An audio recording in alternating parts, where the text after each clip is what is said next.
নমঃ শিবায়, ওম নমঃ শিবায়, ওম নমঃ শিবায়। জয় মা ষষ্ঠী। বন্ধুরা, আজ 30শে চৈত্র, 13ই এপ্রিল, রবিবার। আজকের দিনে সম্পন্ন হচ্ছে এই বছরের নীল ষষ্ঠীর ব্রত, যাকে আমরা শ্রী শ্রী দেবীর নীলযাত্রাও বলে থাকি। বন্ধুরা, আজকে হয়তো অনেকেই এই নীল ষষ্ঠীর ব্রত করছেন। নীলের পূজা আসলে ভগবান শিবের পূজা, আর মা ষষ্ঠী হলেন মহামায়া দুর্গা। পরিবারের কল্যাণ কামনায় মূলত শিব পার্বতী তথা হর গৌরীর উদ্দেশ্যে আমরা প্রত্যেক বছর এই নীল ষষ্ঠীর পূজা করে থাকি।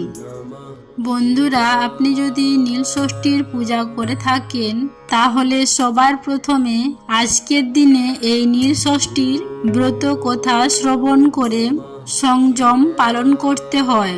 বলা হয়, যদি কোনো ব্যক্তি কোনো কারণে এই নীল ষষ্ঠীর পূজা নাও করতে পারেন, কেবলমাত্র এই নীল ষষ্ঠীর ব্রত কথাটি শ্রবণ করে ভগবানের উদ্দেশ্যে সন্ধ্যায় একটি প্রদীপ প্রজ্বলন করতে পারেন, তাতেও এই ব্রতের পূর্ণ ফল অনেকাংশেই লাভ করা যায়।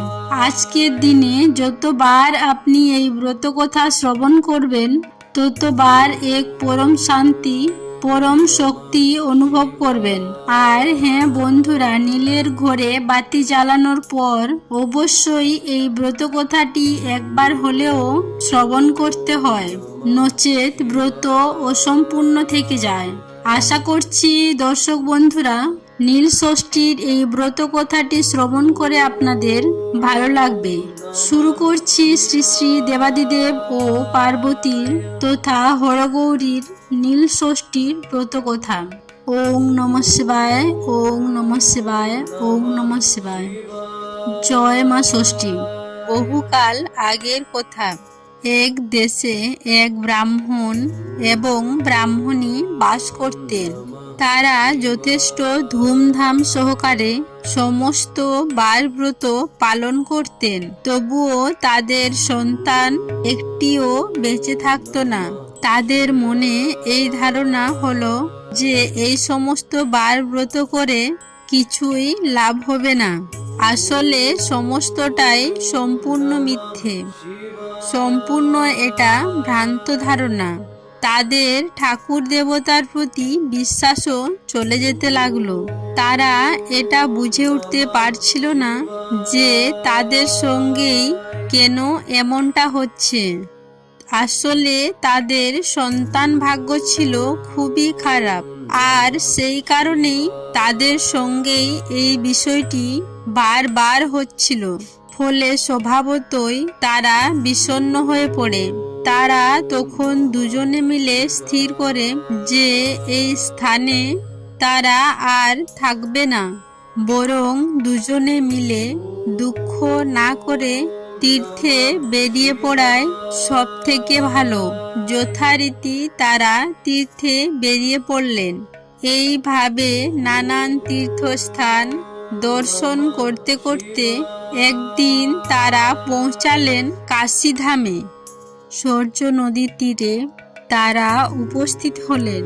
ব্রাহ্মণ তখন বললেন, চলো এই জলে ডুবেই আমরা জীবন শেষ করে দিই।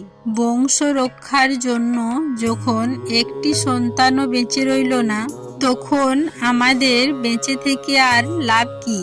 এইভাবে ব্রাহ্মণ ব্রাহ্মণী যখন কাশীর এই সূর্য নদীর তীরে বা গঙ্গা ঘাটে অত্যন্ত দুঃখের সঙ্গে বিলাপ করছিল, সেই সময় হঠাৎ এক বৃদ্ধা তাদের সামনে উপস্থিত হন এবং তিনি তাদের এই দুঃখ দেখে তাদেরকে জিজ্ঞাসা করেন, তোরা কাঁদছিস কেন?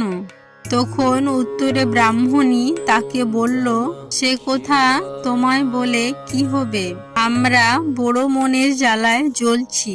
আমাদের অনেকগুলো ছেলে এবং একটি মেয়ে হয়েছিল, কিন্তু সবকটাই মরে গেল। তাই ভাবছি যে এই সমস্ত বার ব্রত, ঠাকুর দেবতা সবকিছুই মিথ্যে। আমরা তো কোনো বার বা ব্রত বাদ দিইনি, তবে কেন আমাদের সমস্ত সন্তান মারা গেল? অনেক পুজো করেও কেন কোনো ফল মিলল না? তুমি বলো এখন কি করি? সমস্ত কিছু শুনে বৃদ্ধা তখন বললেন, এই সব কিছুই হয়েছে তোমাদের অহংকারের জন্য। শুধু বার ব্রত পালন করলেই হয় না, ভগবানের উপর বিশ্বাস থাকা চাই, মন পবিত্র থাকা চাই, সবার কাছে বিনম্র হওয়া চাই, এক মনে নিষ্ঠার সঙ্গে ভগবানকে ডাকতে হবে। অথচ তোমরা সত্যজাতের কান্না শুনে অহংকারে মত্ত হয়ে সব সময় একটা কথা বারবার বলতে, বাবা আপদ গেলেই বাঁচি। তাই তোমাদের অহংকারের জন্যই আজ এই পরিণতি। ব্রাহ্মণী তখন তার পা ধরে বললেন, কে তুমি মা? বলো কে তুমি? বৃদ্ধা তখন বললেন, আমি মা ষষ্ঠী, আমি সন্তানদাত্রী, সন্তান অধিষ্ঠাত্রী এবং রক্ষাকর্ত্রী। শোন, তোর এই সমস্যার থেকে আমি মুক্তির পথ বলছি। এই চৈত্র মাসে সন্ন্যাস করবে এবং সেই সঙ্গে ভক্তি ভরে শিবের পুজো করবে। সংক্রান্তির আগের দিন উপবাস করে নীলাবতীর পুজো দিয়ে নীলকণ্ঠ শিবের ঘরে বাতি জ্বেলে দিবি, আর তারপর আমাকে প্রণাম করে জল খাবি। একে বলে নীল ষষ্ঠী। এই কথা বলেই মা ষষ্ঠী দেবী অদৃশ্য হয়ে গেলেন। এরপর ব্রাহ্মণ ও ব্রাহ্মণী দেশে ফিরে গেলেন। দেশে ফিরে তারা নীলের দিন খুব ভক্তি ও নিষ্ঠার সঙ্গে নীল ষষ্ঠী ব্রত পালন করলেন। এর কিছুদিন পরেই মা ষষ্ঠীর কৃপায় তাদের একটি সুন্দর ফুটফুটে পুত্র সন্তান হলো। মা ষষ্ঠী দেবীর কথা মতো এই সন্তানটির আর কোনো রকম অনিষ্ট হলো না। এরপর সেই ব্রাহ্মণ ও ব্রাহ্মণীর অন্যান্য যে সকল সন্তান সন্ততি হলো, তারা কেউই আর অকালে মারা গেল না। ব্রাহ্মণ ও ব্রাহ্মণী তাদের সমস্ত অহংকার পরিত্যাগ করে ভগবানের সেবা করে তারা সুখে শান্তিতে দিন যাপন করতে লাগলেন। নীল ষষ্ঠীর ব্রতের এই মাহাত্ম্য দেখে দেশে দেশে সবাই তখন এই ব্রত পালন করতে আরম্ভ করলো। তাই এই বিষয়টি সর্বদাই মাথায় রাখবেন যে ঠাকুর দেবতার পূজা অর্চনা করে মনের মধ্যে কখনোই অহংকার পোষণ করে রাখবেন না, বরং ঈশ্বরের সান্নিধ্যে এলে আমাদের সর্বদা বিনয় থাকা প্রয়োজন। আর হ্যাঁ বন্ধুরা, বহু টাকা খরচ করে বাহ্যিক আড়ম্বরপূর্ণভাবে আপনি হাজার ব্রত পালন করুন, কিন্তু যদি আপনার মনে নিষ্ঠা, ভক্তি ও বিশ্বাস না থাকে, তাহলে এই সমস্ত ব্রত করে কোনো লাভ নেই। তাই ভগবানের পূজা সর্বদা করুন পূর্ণ নিষ্ঠা এবং বিশ্বাসের সঙ্গে। দেখবেন যে উদ্দেশ্য নিয়ে আপনি পূজা করছেন, দেখবেন সেই উদ্দেশ্য সফল হবেই হবে। আশা করছি এই ব্রত কথা আপনার ভালো লেগেছে।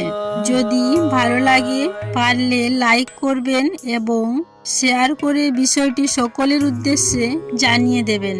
সবাই ভালো থাকবেন, সুস্থ থাকবেন এই কামনা করে আজকের মতো ভিডিওটি এখানেই সমাপ্ত করলাম। নমস্কার ও ধন্যবাদ। ঈশ্বর আপনাদের মঙ্গল করুক।